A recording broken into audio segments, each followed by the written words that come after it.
નમસ્કાર વિદ્યાર્થી મિત્રો, આજે આપણે એક નવા ટોપિકની ચર્ચા કરવા જઈ રહ્યા છે જેનું નામ છે કુલમ્બનો નિયમ. તો સૌપ્રથમ આપણે જોઈએ કે એનું વિધાન કેવું છે. તો કુલમ્બના નિયમનું વિધાન હું અહીંયા લખું છું. શૂન્યાવકાશમાં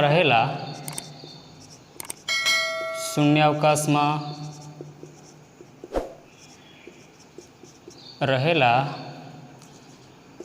બે બિંદુવત સ્થિર વિદ્યુતભારો વચ્ચે લાગતું અથવા તો પ્રવર્તતું વિદ્યુત બળ એ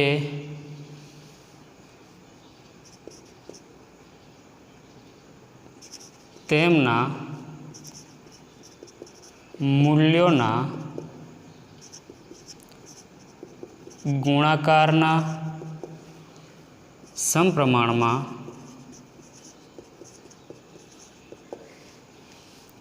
અને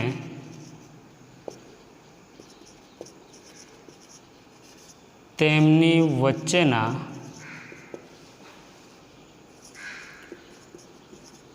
અંતરના વર્ગના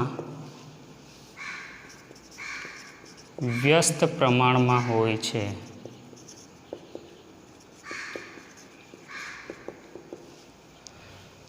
ફરીવાર કે કુલમ્બનો નિયમ એનું વિધાન શું છે તો કે શૂન્ય અવકાશમાં રહેલા બે બિંદુવત સ્થિર વિદ્યુતભારો વચ્ચે પ્રવર્તતું વિદ્યુત બળ એ તેમના મૂલ્યોના ગુણાકારના સમપ્રમાણમાં અને તેમની વચ્ચેના અંતરના વર્ગના વ્યસ્ત પ્રમાણમાં હોય છે. ખૂબ જ અગત્યનો નિયમ છે, કારણ કે આ નિયમનો ઉપયોગ આપણે આગળના 2-3 ચેપ્ટરમાં વારંવાર ઉપયોગ કરવાના છે.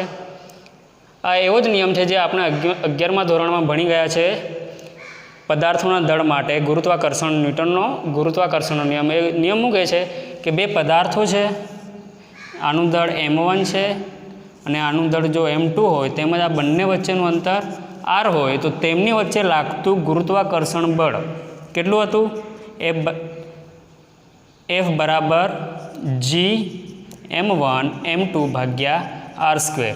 એટલે કે આના જેવો નિયમ બનશે કે બે પદાર્થો વચ્ચે લાગતું ગુરુત્વાકર્ષણ બળ એ તેમના દળના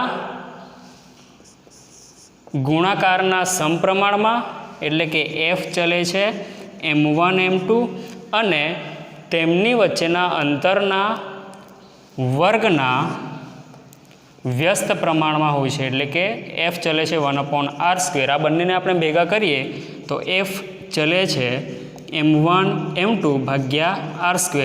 સમપ્રમાણતા દૂર કરીશું તો F બરાબર જ્યાં અચળાંક આપણે મૂકીએ છીએ g m1 m2 ભાગ્યા r². આ ન્યૂટનનો ગુરુત્વાકર્ષણનો નિયમ છે બે પદાર્થો માટે. તો આપણે ધોરણ 11માં ભણી ગયા છે. એના જેવો જ આ નિયમ છે, પરંતુ એ વિદ્યુતભારો માટે છે. તો ધારો કે બે વિદ્યુતભારો છે. આ એક વિદ્યુતભાર છે Q1, આ બીજો વિદ્યુતભાર છે Q2. એમની વચ્ચેનું અંતર લઈએ આપણે r. તો નિયમ પ્રમાણે શું બનશે તો કે તેમની વચ્ચે પ્રવર્તતું વિદ્યુત બળ એ તેમના મૂલ્યોના ગુણાકારના સમપ્રમાણમાં, એટલે કે એના વિદ્યુતભારોના મૂલ્યો આપણે Q1 અને Q2 લીધા છે. તો બળ એ Q1 અને Q2ના ગુણાકારના સમપ્રમાણમાં, અને બીજું શું છે કે તેમની વચ્ચેના અંતરના વર્ગના વ્યસ્ત પ્રમાણમાં હોય છે. એટલે કે તેમની વચ્ચેનું અંતર r છે તો F ચલે છે 1/r². ફરીવાર કે એક વિદ્યુતભાર ધારો કે Q1 છે, બીજો Q2 છે, તેમની વચ્ચેનું અંતર r છે. તો વિદ્યુત બળ કેટલું થશે તો કે વિદ્યુત બળ એ તેમના મૂલ્યોના ગુણાકારના સમપ્રમાણમાં, એટલે કે F ચલે છે Q1 Q2 અને તેમની વચ્ચેના અંતરના વર્ગના વ્યસ્ત પ્રમાણમાં હોય છે. એટલે કે F ચલે છે 1/r². બંનેને આપણે ભેગા લખીએ એટલે કે F ચલે છે Q1 Q2 ભાગ્યા r² થશે. અહીંયા આપણે આ સમપ્રમાણતા દૂર કરીએ તો લખાશે F ઇઝ ઇક્વલ ટુ કે Q1 Q2 ભાગ્યા આર સ્ક્વેર, જ્યાં કે એ સમપ્રમાણતા અચળાંક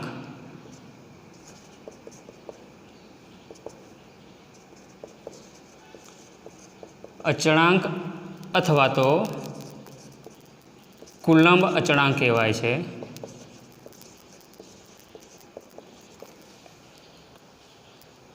તો કુલમ્બનો નિયમનું આપણે ગાણિતિક સ્વરૂપ અહીંયા છે કે F બરાબરમાં આવે છે કે Q1 Q2 ભાગ્યા આર સ્ક્વેર, જ્યાં કે એ સમપ્રમાણતા અચળાંક અથવા તો આપણે કહીશું એને કુલંબનો અચળાંક. તો આનું મૂલ્ય, પ્રાયોગિક મૂલ્ય જે વિવિધ પ્રયોગોથી મેળવેલું છે એનું પ્રાયોગિક મૂલ્ય છે કે બરાબર 8.9875 ઇન્ટુ 10⁹ ન્યૂટન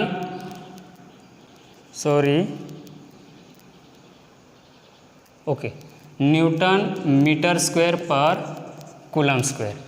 પરંતુ આપણે જે આગળના જે દાખલા જે છે, ઉદાહરણના દાખલા કે પછી કોઈ પણ ન્યુમેરિકલ દાખલો હોય, ગણતરી હોય, એમાં આપણે કેનું મૂલ્ય વ્યવહારમાં દાખલામાં આપણે 9 આને રાઉન્ડ ઓફ કરીને લઈએ છીએ. 9 ઇન્ટુ 10⁹ ન્યૂટન મીટર સ્ક્વેર પર કુલમ સ્ક્વેર. તો ફરી વાર જોઈ લો કે શૂન્યાવકાશમાં રહેલા બે બિંદુઓ સ્થિર વિદ્યુતભારો વચ્ચે પ્રવર્તું વિદ્યુતબળ એ તેમના મૂલ્યોના ગુણાકારના સમપ્રમાણમાં અને તેમની વચ્ચેના અંતરના વર્ગના વ્યસ્ત પ્રમાણમાં હોય છે, જેનું ગાણિતિક સ્વરૂપ સૂત્ર F બરાબર કે Q1 Q2 ભાગ્યા આર સ્ક્વેર કે છે, કે બરાબર સમપ્રમાણતા અચળાંક અથવા તો કહીશું કુલમ્બનો અચળાંક, જેનું પ્રાયોગિક મૂલ્ય આ છે એ પ્રાયોગિક મૂલ્ય છે. પરંતુ આપણે આગળ જ્યારે પણ દાખલામાં યુઝ કરીશું ત્યારે એને રાઉન્ડ ઓફ કરીને લઈશું. 9 ઇન્ટુ 10⁹ ન્યૂટન મીટર સ્ક્વેર પર કુલમ સ્ક્વેર. હવે જ્યાં કે એ કેનું સૂત્ર છે 1/k બરાબર 1/4πε0, અને અહીંયા જે ε0 જે છે એને કહેવાય છે શૂન્યાવકાશની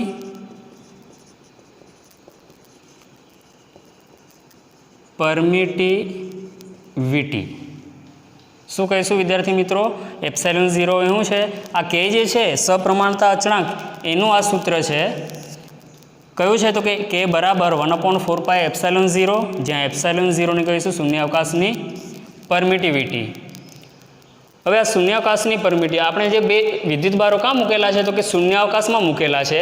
એટલા માટે આ જે બળ જે છે, આપણને જે બળનું મૂલ્ય મળશે એ શૂન્યાવકાશમાં બે વિદ્યુતભારો વચ્ચે મળશે. તો એની જગ્યાએ ધારો કે આપણે આ જે બે વિદ્યુતભારો જે છે એને આપણે કોઈ માધ્યમમાં મૂકીએ છીએ, તો કોઈ માધ્યમમાં મૂકતા આપણને બળ કેટલું મળશે? તો કે F, અથવા તો આને આ રીતે લખીએ આપણે, કેની કિંમત આ સૂત્રમાં મૂકીએ આપણે, તો કે F બરાબર 1/, કેની કિંમત મૂકીશું 1/4πε0 Q1 Q2 ભાગ્યા આર સ્ક્વેર. આને વિદ્યાર્થી મિત્રો આપણે નંબર 1 આપીએ. હવે જો કે ε0 છે શૂન્યાવકાશની પરમિટિવિટી છે, એટલે આ જે બળ જે મળશે આપણને કાં મળશે? તો કે શૂન્યાવકાશમાં મળશે. હવે ધારો કે આપણે આ જે બે વિદ્યુતભારો જે છે એ કોઈ માધ્યમમાં મૂકીએ છીએ, માધ્યમ આપણને ખબર નથી, બરાબર? તો આપણે માધ્યમમાં મૂકીશું ત્યારે લાગતું બળ, આને આપણે F0 કહીએ, બરાબર? કારણ કે ε0 છે, શૂન્યાવકાશમાં છે એટલા માટે. હવે કોઈ માધ્યમમાં, કોઈ મીડિયમમાં મૂકીએ છીએ ત્યારે લાગતું બળ Fm વડે દર્શાવીએ તો Fm બરાબર શું થશે? 1/4πε. હવે ε0 એ શૂન્યાવકાશની પરમિટિવિટી છે એટલા માટે આપણે હું લખ્યું છે ε0. હવે કોઈ માધ્યમ છે તો એ માધ્યમની આપણે પરમિટિવિટી ખાલી માત્ર એપ્સિલોન વડે દર્શાવીશું, અને Fm બરાબર શું થશે? 1/4πε Q1 Q2 ભાગ્યા આર સ્ક્વેર. આપણે અંતર એ જ રાખ્યું છે. તો આ કોઈ માધ્યમમાં આપણે બે વિદ્યુતભારોને મૂકીએ ત્યારે મળતું બળ છે. આ નંબર 2 આપીએ. હવે શું કરીએ આપણે? તો કે આ બંનેનો ગુણોત્તર લઈએ. તો F0 ભાગ્યા Fm બરાબર શું થશે? F0 ઉપર લખું છું F0 1/4πε0 Q1 Q2 ભાગ્યા R² છેદમાં 1/4πε0 Q1 Q2 એપ્સિલોન ભાગ્યા R². જો વિદ્યાર્થી મિત્રો 1/4π કેન્સલ, અહીંયા પણ 4π 1/4π cancel, Q1 Q2 cancel, Q1 Q2 cancel, R² cancel, R² cancel, તો બાકી શું રહેશે? ઉપર 1/ε0, નીચે પણ 1/ε, છેદનો છેદ અંશમાં જશે તો શું લખાશે? તો કે F0 ભાગ્યા Fm બરાબર છેદનો છેદ અંશમાં એટલે કે એપ્સિલોન ભાગ્યા ε0.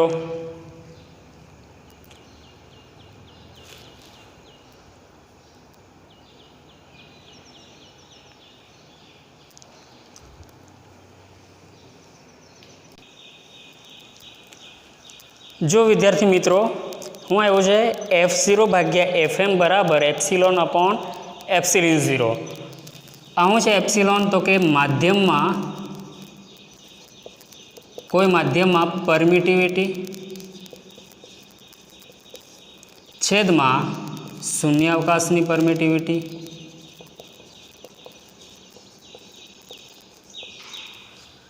તો વિદ્યાર્થી મિત્રો આ માધ્યમમાં પરમિટિવિટી ભાગ્યા શૂન્યાવકાશની પરમિટિવિટી છે, આના પરથી આપણને એક બીજો અચળાંક મળશે જેને આપણે કેપિટલ કે વડે દર્શાવીએ છીએ. અને આ કેપિટલ કે એટલે કે સાપેક્ષ પરમિટિવિટી કહેવાય છે. કેવું છે? તો કે સાપેક્ષ પરમિટિવિટી અથવા તો ડાઇઇલેક્ટ્રિક અચળાંક કહેવાય છે.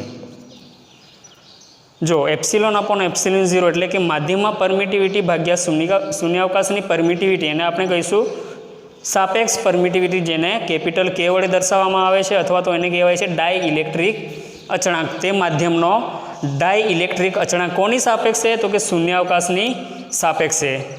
હવે જો આપણે કે આ જે સૂત્ર જે છે F0 ભાગ્યા Fm બરાબર એપ્સિલોન ભાગ્યા ε0, આને આપણે ઊંધું કરી દઈએ એટલે કે Fm ભાગ્યા F0 બરાબર શું થશે? ε0 ભાગ્યા એપ્સિલોન.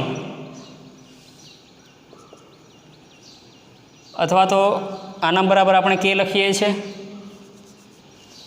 તો જોજો વિદ્યાર્થી મિત્રો ફરીવાર કે F0 ભાગ્યા Fm બરાબર એપ્સિલોન ભાગ્યા ε0 બરાબર શું લખીએ છીએ? કે, કારણ કે એપ્સિલોન ભાગ્યા ε0 એટલે કે સાપેક્ષ પરમિટિવિટી. આને ઊંધું કરી દઈએ આપણે તો કે Fm ભાગ્યા F0 એટલે કે 1/k અંશમાં છે, છેદમાં આવી જશે.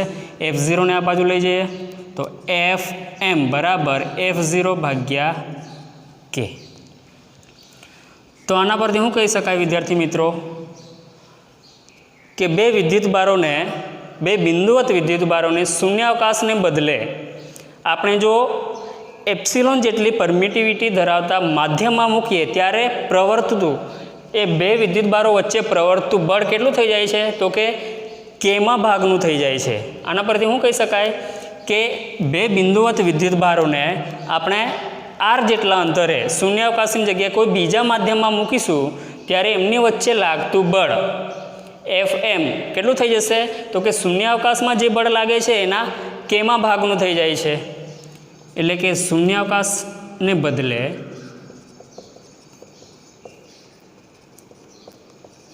જો બે બિંદુવત વિદ્યુતભારોને કોઈ બીજા માધ્યમમાં મૂકતા તેમની વચ્ચે પ્રવર્તતું વિદ્યુતબળ એ કેમાં ભાગનું થાય છે.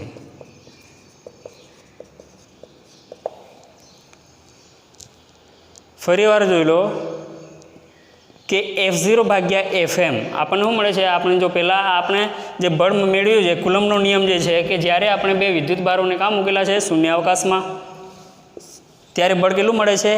F0 બરાબર કે Q1 Q2 ભાગ્યા R². હવે આપણે શૂન્યાવકાશને બદલે એ જ વિદ્યુત ભારોને એટલા જ અંતરે આપણે કોઈ માધ્યમમાં મૂકીએ છીએ ત્યારે મળતું બળ, વિદ્યુત બળ કેટલું? Fm બરાબર 1/4πε Q1 Q2 ભાગ્યા R² થાય છે. આ બંનેને આપણો બંનેનો ગુણોત્તર લઈએ તો આપણને શું મળે છે છેલ્લે? F0 ભાગ્યા Fm એટલે કે એપ્સિલોન ભાગ્યા એપ્સિલોન 0, જેને આપણે K કહીશું. K એટલે કે સાપેક્ષ પરમિટિવિટી અથવા તો માધ્યમનો ડાઇલેક્ટ્રિક અચળાંક કહીએ છીએ. આ સૂત્ર જે છે એને આપણે ઊંધું કરી દઈએ તો Fm ભાગ્યા F0 બરાબર શું થશે? 1/K. તો Fm બરાબર શું થશે? F0 ભાગ્યા K. તો આપણે કહી શકીએ કે શૂન્યાવકાશને બદલે જો બે બિંદુવત વિદ્યુત ભારોને કોઈ બીજા માધ્યમમાં મૂકવામાં આવે તો તેમની વચ્ચે પ્રવર્તતું વિદ્યુત બળ એ Kમાં ભાગનું થાય છે. તો આઈ હોપ વિદ્યાર્થી મિત્રો તમને આ કુલમ્બનો નિયમ જે છે એમાં સમજ પડી ગઈ હશે. હવે આગળ આપણે આની જે કુલમ્બે જે આ નિયમ જે મેળવ્યો એ કઈ રીતે મેળવ્યો એની આપણે હિસ્ટ્રી એની ચર્ચા કરીશું કે કઈ રીતે આ સૂત્ર જે આ તો વિધાન છે એનું ગાણિતિક સ્વરૂપ આ છે. તો કુલમ્બ જે છે એ અલગ અલગ પ્રયોગો કરીને કઈ રીતના આ સૂત્ર મેળવ્યું હતું એના વિશે ચર્ચા કરીએ.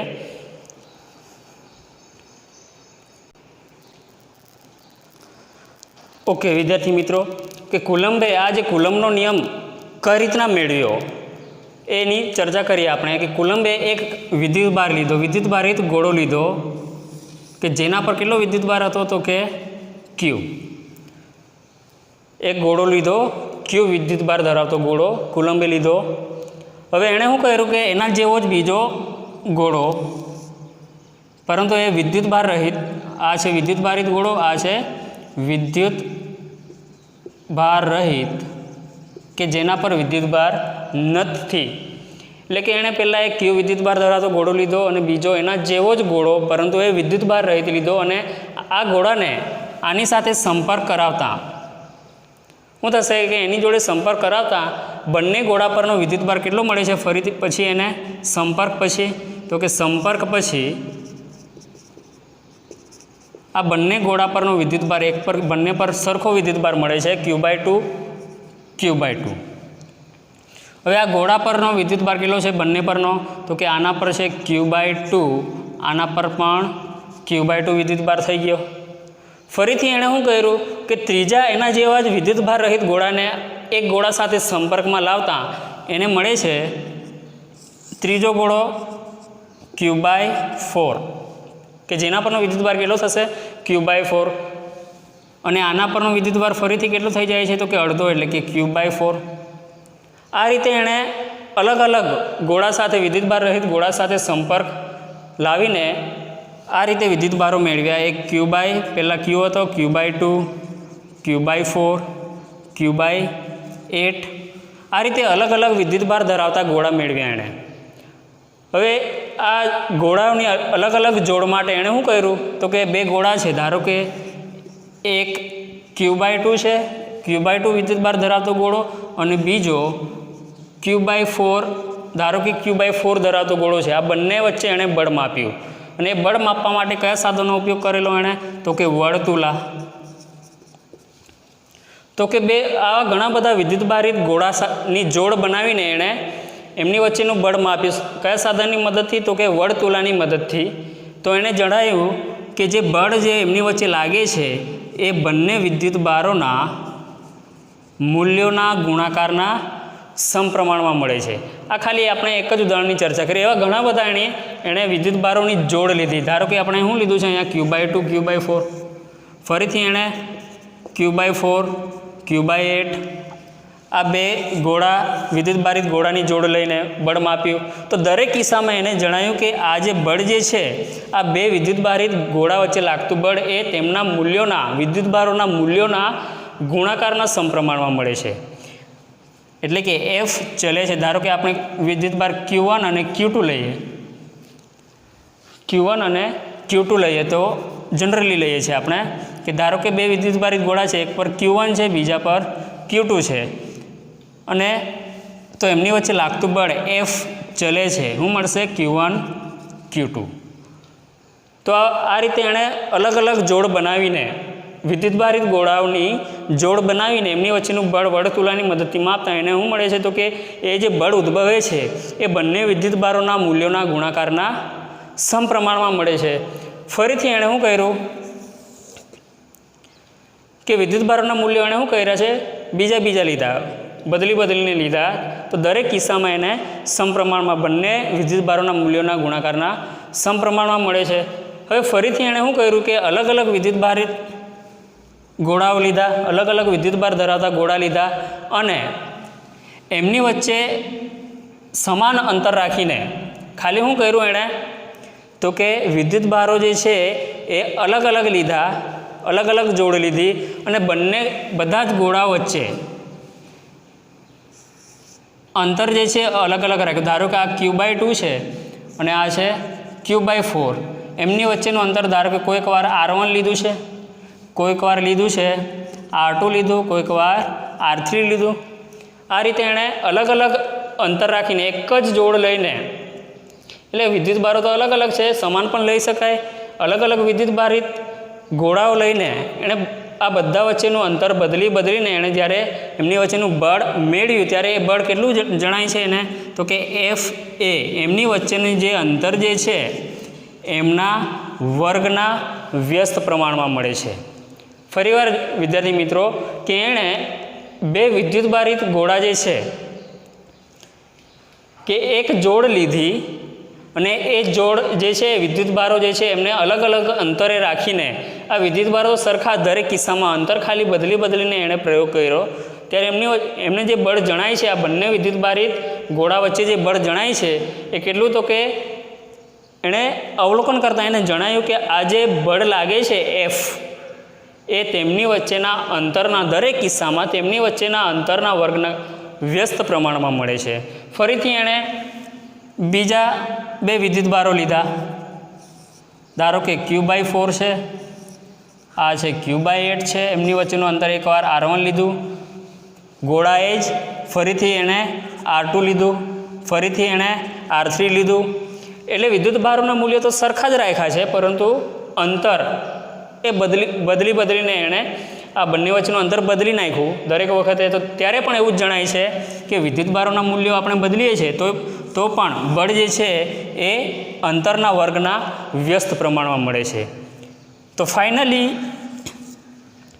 એણે આ બંને સૂત્રોને ભેગા કર્યા કે F ચલે છે Q1 Q2 અને F ચલે છે 1/r².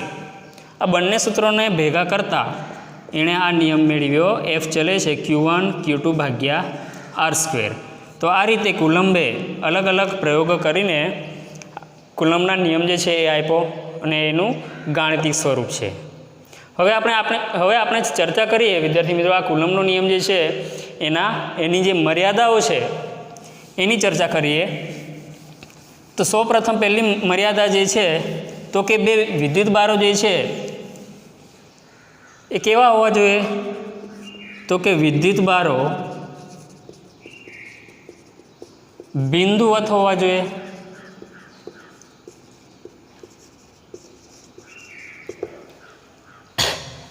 નંબર 2 બિંદુ આપણે શું લીધું છે વિધાનમાં? તો કે બિંદુવત વિદ્યુતભારો.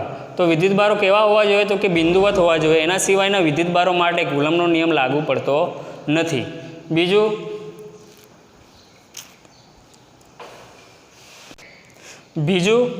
કે આ જે વિદ્યુતભારો છે કેવા હોવા જોઈએ? તો કે વિદ્યુતભારો એ સ્થિર હોવા જોઈએ. કારણ કે આપણે આ ચેપ્ટર કયું ભણીએ છીએ? સ્થિત વિદ્યુતશાસ્ત્ર. જેમાં દરેક વિદ્યુતભાર આપણે સ્થિર કન્સિડર કરવાનો છે. તો પહેલી મર્યાદા શું છે? તો કે વિદ્યુતભારો એ બિંદુવત હોવા જોઈએ. બીજું કે વિદ્યુતભારો કેવા હોવા જોઈએ? સ્થિર હોવા જોઈએ. ત્રીજું કે વિદ્યુતભારો જે છે વિદ્યુતભારો વચ્ચેનું અંતર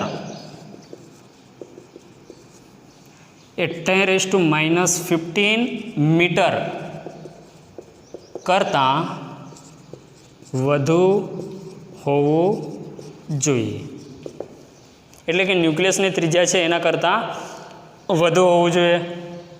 વિદ્યુતભારો વચ્ચેનું અંતર 10⁻15 મીટર કરતાં વધુ હોવું જોઈએ. અને નંબર 4 કે વિદ્યુતભારો વચ્ચેનું મહત્તમ અંતર 10⁻18 મીટર હોવું જોઈએ, અથવા તો 10⁻18 મીટર કરતાં વધુ અથવા કરતાં ઓછું હોવું જોઈએ. એટલે કે જો આ વિદ્યુત બાર છે તો એમની વચ્ચેનું લઘુત્તમ અંતર કેટલું હોવું જોઈએ? 10⁻15 મીટર. અથવા તો નંબર 4 કયું છે? વિદ્યુત બારો વચ્ચેનું મહત્તમ અંતર કેટલું હોવું જોઈએ? 10⁻18 મીટર. આના કરતાં વધી જવું જોઈએ નહીં, અને 10⁻15 મીટર કરતાં ઘટવું જોઈએ પણ નહીં. તો આ છે એની 4 મર્યાદાઓ, કુલમના નિયમની 4 મર્યાદાઓ. એક છે વિદ્યુતભારો બિંદુવત હોવા જોઈએ, બીજું વિદ્યુતભારો સ્થિર હોવા જોઈએ, વિદ્યુતભારો વચ્ચેનું અંતર 10⁻15 મીટર કરતાં વધુ હોવું જોઈએ, અને છેલ્લું કે વિદ્યુતભારો વચ્ચેનું મહત્તમ અંતર 10⁻18 મીટર હોવું જોઈએ, અથવા તો 10⁻18 મીટર કરતાં ઓછું હોવું જોઈએ. એમની વચ્ચેનું અંતર 10⁻18 મીટર કરતાં ઓછું હોવું જોઈએ. હવે આપણે જે એક કુલંબ જે છે કે વિદ્યુતભારનો એકમ આપણે કુલંબ લઈએ છીએ, બરાબર? તો એક કુલંબ જે છે એની વ્યાખ્યા આપણે આ કુલંબનો નિયમ જે છે એની મદદથી આપણે કઈ રીતના એને વ્યાખ્યાયિત કરી શકીએ, કે એક કુલંબ જે છે એને કઈ રીતના વ્યાખ્યાયિત કરી શકીએ. તો કુલંબનો નિયમ છે F = K Q1 Q2 / R², જ્યાં K એ કુલંબનો અચળાંક છે, જેનું મૂલ્ય કેટલું લીધું આપણે? 9 × 10⁹ ન્યૂટન મીટર સ્ક્વેર પ્રતિ કુલંબ સ્ક્વેર. બીજું કે K બરાબર શું છે? 1/4πε0, જ્યાં ε0 એ શૂન્યાવકાશની શું છે? શૂન્યાવકાશની પરમિટિવિટી, જેનું મૂલ્ય 8.85 × 10⁻12 કુલંબ સ્ક્વેર પર ન્યૂટન મીટર સ્ક્વેર. હવે વિદ્યાર્થી મિત્રો, આ જે કિંમત જે છે આપણે આ સૂત્રની મદદથી પણ મેળવી શકીએ. કઈ રીતના? તો કે K બરાબર 1/4πε0 છે, તો એપ્સિલોન બરાબર શું થશે? 1/4π K, એટલે કે 1/4 × π. એની કિંમત મૂકીએ આપણે 3.14, અને Kની કિંમત 9 × 10⁹ મૂકીએ તો આપણને જવાબ શું મળશે? 8.85 × 10⁻12 કુલંબ સ્ક્વેર પર ન્યૂટન મીટર સ્ક્વેર. હવે વિદ્યાર્થી મિત્રો, આ જે સૂત્ર જે છે એમાં જુઓ કે આપણે જો Q1 બરાબર 1 કુલંબ લઈએ, Q2 બરાબર પણ 1 કુલંબ લઈએ, અને બંને વચ્ચેનું અંતર 1 મીટર લઈએ તો આપણને શું મળે છે? તો કે F બરાબર K, કારણ કે 1 × 1 થશે, ભાગ્યા 1 એટલે બધું 1 છે, તો આપણે F બરાબર K એટલે કે 9 × 10⁹ ન્યૂટન મળશે. તો આના પરથી આપણે એક કુલંબની વ્યાખ્યા કઈ રીતના આપીશું? તો કે આપણે શું લીધું છે? વિદ્યુતભારનું મૂલ્ય 1 કુલંબ. તો કે 1 કુલંબ એટલે વ્યાખ્યા, 1 કુલંબની વ્યાખ્યા લખું છું કે 1 કુલંબ વિદ્યુતભાર એટલે કે જેને તેના જેટલા જ મૂલ્યના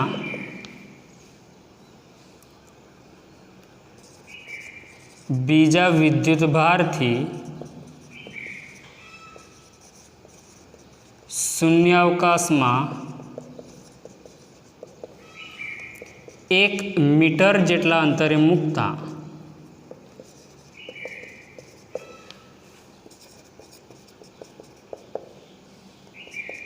લાગતું વિદ્યુત બળ 9 × 10⁹ ન્યૂટન હોય। તો વિદ્યાર્થી મિત્રો આ જે 1 કુલમ્બ જે છે આપણે કુલમ્બના નિયમની મદદથી વ્યાખ્યા આપેલી છે કે 1 કુલમ્બ વિદ્યુત ભાર એટલે કે જેને તેના જેટલા જ મૂલ્યના બીજા વિદ્યુત ભારથી શૂન્યાવકાશમાં 1 મીટર જેટલા અંતરે મૂકતા લાગતું વિદ્યુત બળ કેટલું હોય? 9 × 10⁹ મીટર હોય। કારણ કે આપણે શું લીધું છે? બંને વિદ્યુત ભારના મૂલ્ય 1 કુલમ્બ, આ વિદ્યુત ભાર જે છે 1 કુલમ્બ છે, તો આ વિદ્યુત ભારને એના જેટલા જ મૂલ્યના એટલે કે 1 કુલમ્બ વિદ્યુત ભાર ધરાવતો મૂલ્ય ધરાવતો બીજો વિદ્યુત ભાર અને બંનેને શૂન્યાવકાશમાં કેટલા અંતરે મૂકતા? 1 મીટર અંતરે મૂકતા કેટલું બળ ઉદ્ભવે છે? તો કે 9 × 10⁹ ન્યૂટન। તો આપેલ જે વિદ્યુત ભાર જે છે એનું મૂલ્ય કેટલું થશે? 1 કુલમ્બ। તો આ વિદ્યાર્થી મિત્રો તમને અહીંયા સુધી સમજ પડી હશે। હવે આગળ આપણે આ જે કુલમ્બનો નિયમ જે છે એનું આપણે અધિ સ્વરૂપ જોયું। હવે આપણે એના સદી સ્વરૂપની ચર્ચા નેક્સ્ટ લેક્ચરમાં કરીશું।